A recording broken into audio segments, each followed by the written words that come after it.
described as beautiful and captivating, sophisticated and powerful, and very, very wealthy. Hi, I'm Josh Bernstein. My quest is to determine if the Queen of Sheba really existed, and if so, where she came from. My first stop is the Catholic University of America in Washington, D.C. The library here has one of the greatest collections of religious texts in the United States. Most of what's known about the Queen of Sheba comes from just a few short passages in the Bible, and I'm hoping that one of the scholars here can help me flesh out her story. According to 1 Kings, the queen journeyed to Jerusalem at the head of a long caravan of gold, precious stones, and spices, which she presented as gifts to King Solomon. But what the Bible doesn't say is where the land of Sheba actually was. Dr. Doug Gropp is an expert in Middle Eastern texts, and I've asked him to help me decipher other passages that may offer some interesting clues. Begin with Jeremiah chapter 6, verse 20. The Lord says, Lama zeli levona mishva tavo. What is frankincense to me, which comes from Sheba? Doug tells me that the spice the queen brought to King Solomon was frankincense, an aromatic resin that was one of the most prized goods of the ancient world, more precious than even silver or gold. What makes this clue so useful is that frankincense comes from a very limited geographic area. This means I should be able to trace the trade routes back to the queen's homeland fairly easily, or so I hope. In the ancient world, it came from South Arabian area and on the other side of the Red Sea and the Horn of Africa. And that's it? That's pretty much it. So Sheba could be that region? Right. Somewhere, okay. Somewhere in that region. Is there any place else in the Bible where we can learn about Sheba? Well, there's a few other places that mention Sheba, but there's also a related term, a term that most scholars think is related that has just a different S sound, Saba. Doug explains that Sheba sometimes appears with a slightly different spelling and pronunciation. He shows me a passage from the Old Testament book of Isaiah that speaks of a land called Seba, and more importantly, gives a pretty precise clue about where it may have been. Okay, so Saba is a region either south of Sudan or in that area, the Horn of Africa area, right. Which again is the Ethiopia area. Right. And we have one more. Another passage from Isaiah describes the people I'm looking for, and even gives them a name. And the Sabaeans, who are described as Anshe Midah, men of stature, tall men, tall people. Ethiopians are pretty tall. Yeah, they are. I have a picture here of Solomon and Sheba's meeting. Doug tells me that the Ethiopian story of the Queen of Sheba is one of the most elaborate, and that it plays an important role in the country's history. So Ethiopia definitely has a very historical and even tangible connection with the Queen of Sheba. Yeah, it's absolutely central to their whole national consciousness.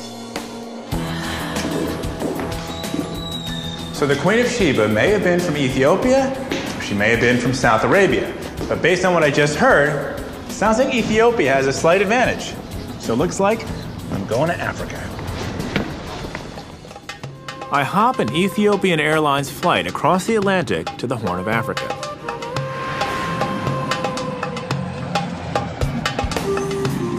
I've been to Ethiopia before, looking for the Ark of the Covenant, and I'm really excited to be back.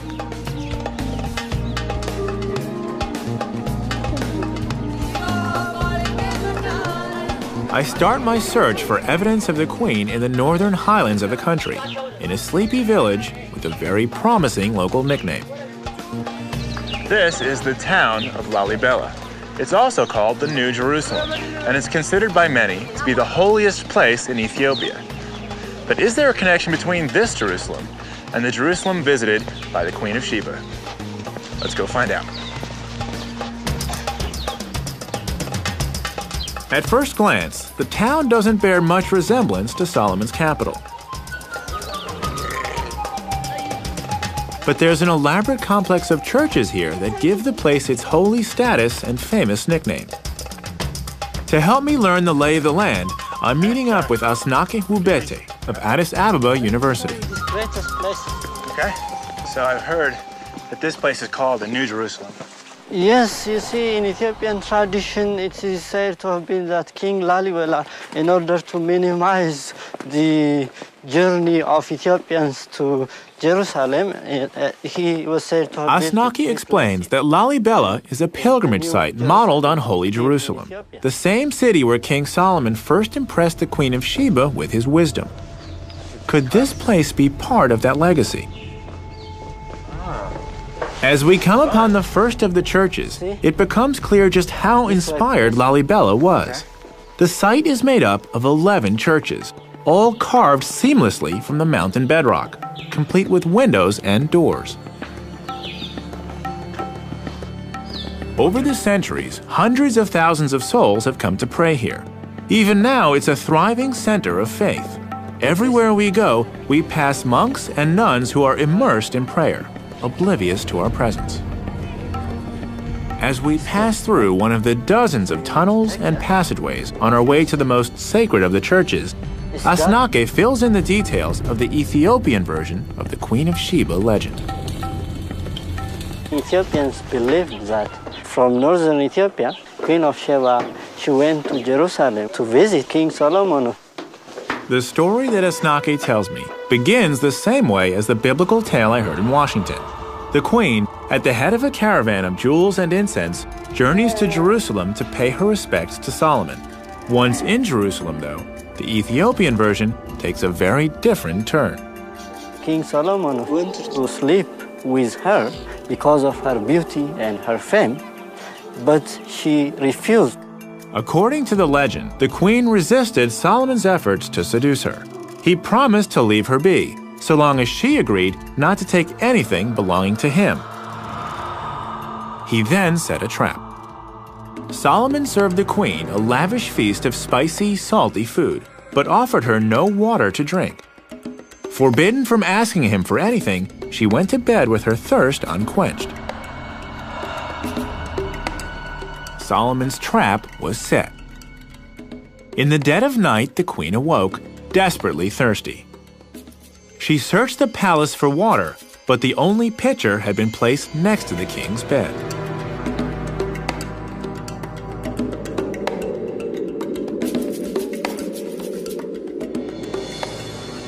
The queen had broken her promise, and Solomon felt entitled to break his. According to the legend, the queen bore Solomon a son as a result of that night. Named Menelik I, he founded the Solomonic dynasty in Ethiopia, a dynasty that lasted 3,000 years and ended only with the death of the Emperor Haile Selassie in 1975. Drawing such a connection is a critical part of Ethiopian history and identity.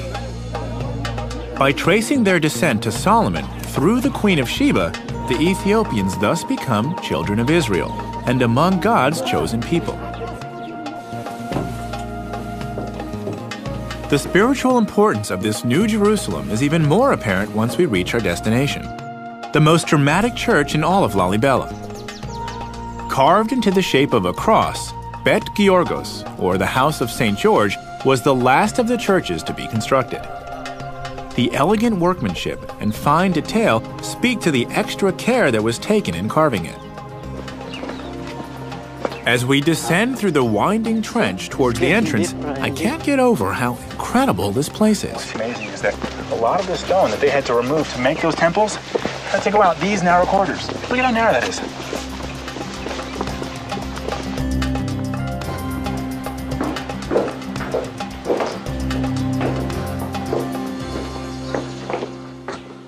Once we're inside, it's clear that other visitors here have been even more affected by the magic of this place. So there are people who... Some of the monks spend years living like hermits in holes carved in the wall, to be as close as possible to the church and to God. Some of them would never leave the church and pray all the time here throughout their life. The whole lifetime. Yes. Living and praying. Wow. And some of them never leave this holy place. So people really did everything they could to be close to this place. Yes, yes. And this is one example. For instance, these are skeletons of people who were believed to have come from Jerusalem, Jewish people. Asnaki shows me the skeletons of pilgrims that the local folklore says came all the way from Jerusalem to pray here at Lalibela. Wow. It's a little bit creepy, huh? Yeah. Their piety was so great that they were left here in death to continue their devotion. Yes. They came here to pray, Yeah. and then they spent their whole lives here. After they came here, they decided to remain here throughout their life. And they died. It's clear that Jerusalem and the Queen have a profound spiritual influence here. But what does this tell me about where to find her? This is a very nice question. Naki says that Lalibela was completed only 700 years ago. Scholars believe the Queen of Sheba would have ruled in the 10th century BC, nearly 3,000 years ago. So I clearly need to go further back in time to find a tangible connection to the Queen. But Asnaki tells me there is a civilization in Ethiopia that could date back far enough. I just have to travel a bit farther north to find it. Could this be the Sabaean kingdom that Doug told me about back in Washington? I've come to the Horn of Africa searching for the Queen of Sheba and learned that one of the gifts she brought to Solomon was frankincense, which comes from only a few places around the Red Sea. In Ethiopia, I visited a place called the New Jerusalem, where I learned how important the Queen is to Ethiopian national identity. Now I'm following a lead that's brought me into Tigray province, the heart of frankincense country. I've hooked up with my old friend Misgana Gananu to learn more about this precious commodity. So frankincense has been used in Ethiopia for thousands of years. This is from 1,000 years ago. The land of frankincense. The Bible says the Queen brought Solomon quantities of incense that would never be equaled. Learning the history of frankincense in Ethiopia could shed light on whether the Queen might have started her journey here. So frankincense is used throughout Ethiopia for Throughout. all types of religious ceremonies. All type of religious. When we have the church mass service, it should not be without incense. No incense, no service, no incense, no life.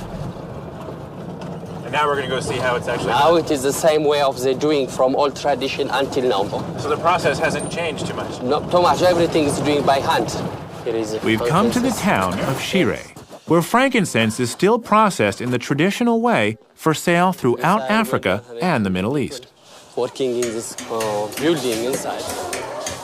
As soon as we walk in, I can see why he said things haven't changed much. This is how they are preparing for market, for selling. Everyone here is working on frankincense. When they come Here the in woman- Tigray province, frankincense is a major part of the local economy, just as it's been for millennia. Production involves every member of the community. So the mothers work here, the fathers are out there collecting this, They are collecting in and the kids forestry. don't really have any place to go, so they come here and help They their come moms. here and helping the family, the elder, Okay. the parents. Why don't you show me what's happening right here? She is cutting, separating the best quality inside. Frankincense is harvested as a resin that oozes from cuts made into the boswellia tree. Frankincense is actually in the bark. The process isn't actually that different from tapping maple trees to make syrup. Only with frankincense, the resin is allowed to harden on the trees. The resin-encrusted bark is then sliced off and brought here, where these women separate the hardened incense from the wood. That's not so good. We want. So good, sharp round. You think? I decide to give it a try.